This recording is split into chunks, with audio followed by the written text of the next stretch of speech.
to get to a story, and it's a continuation of concerns of a conversation surrounding safety on public transit, and getting more into the weeds of some of the numbers. So we got new data, and we're getting a look at new data showing crime hotspots around Charlotte light rail stations. It comes about 6 weeks after the murder of Irina Zarutska.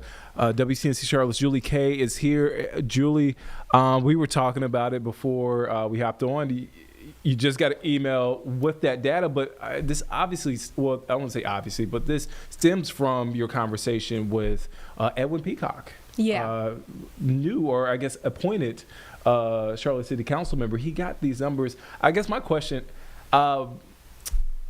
when did he get these numbers? And I mean, we know what prompted it, but when did he get these numbers and sort of started looking into these numbers? Actually, he asked for them in August, pretty much right after this all happened. Right after the incident, right? And yes, just got them back on Sunday. I know that originally city officials had sent him some other data, and he said, actually, this is not as extensive as I wanted it to be. Really? And now we have like a full breakdown of, over the last 3 years, each light rail stop, what kind of crime has happened, how many, what year was it. I can see which ones have the most crime. I can see what type of incidents happened. So it is really extensive data. I'm still looking through it myself. I think the biggest headlines, of course, is which one is the most. It's the Charlotte Transportation Center with 1,777 incidents over the last 3 years. Now, that's all sorts of things. They're not all violent. That includes stealing, larceny, non-aggravated incidents, just a lot of different things that could be a part of it here, but it also does include violent incidents. Other big headline being the East-West station where Irina Zarutska was murdered. We know that they had 560 incidents in that region, not all related to cats. I do want to be clear. It's within 1/8 of a mile, so it could be at a restaurant or a business nearby. Okay. But 560 incidents in the last 3 years, 6 of those were aggravated assault with a knife, which of course is what happened to Irina Zarutska. And so that's really interesting, I think. And so I got a chance to talk with Edwin Peacock, council member, about what this means to him and what that means going forward. What, I guess, he has the numbers now. So what does he hope happens next? Obviously, the conversation has been around the transit plan, which voters will vote on in about a month. But I mean, what comes to next? Is he going to present these numbers, or? Yeah, I think that all the council members probably are going to take a good look at these numbers. It's a lot on the page, but I think the two things I mentioned are probably the biggest pieces they'll hone in on.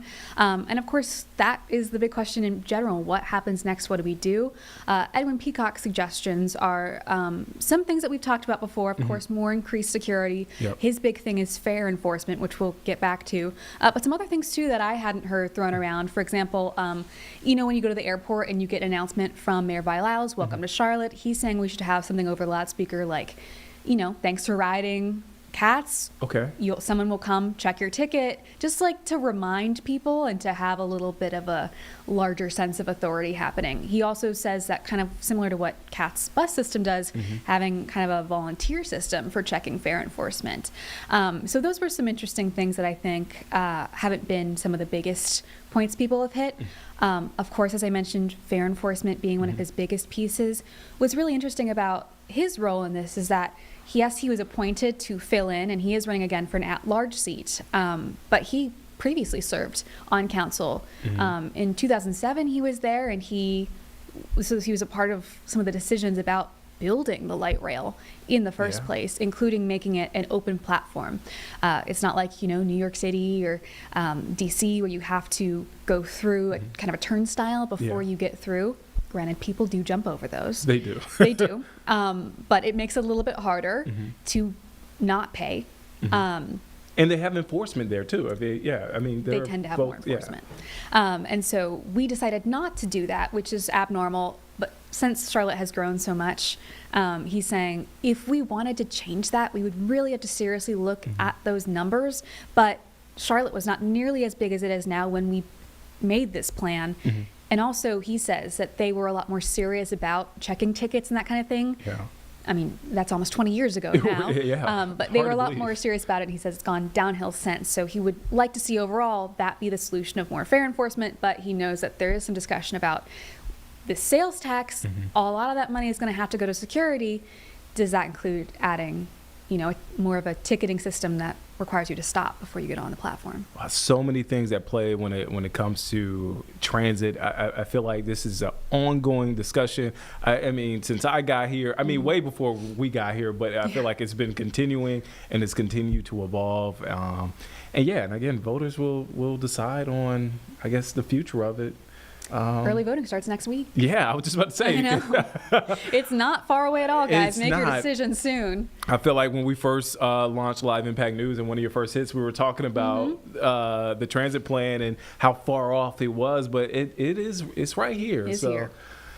Julie, all things politics, you're going to be back, I know, I fear. updating us. When can folks catch your story, Julie? I'll be on at 5 and 6. 5 and 6, you can catch Julie's story. Julie, thank you for your time. Thank you.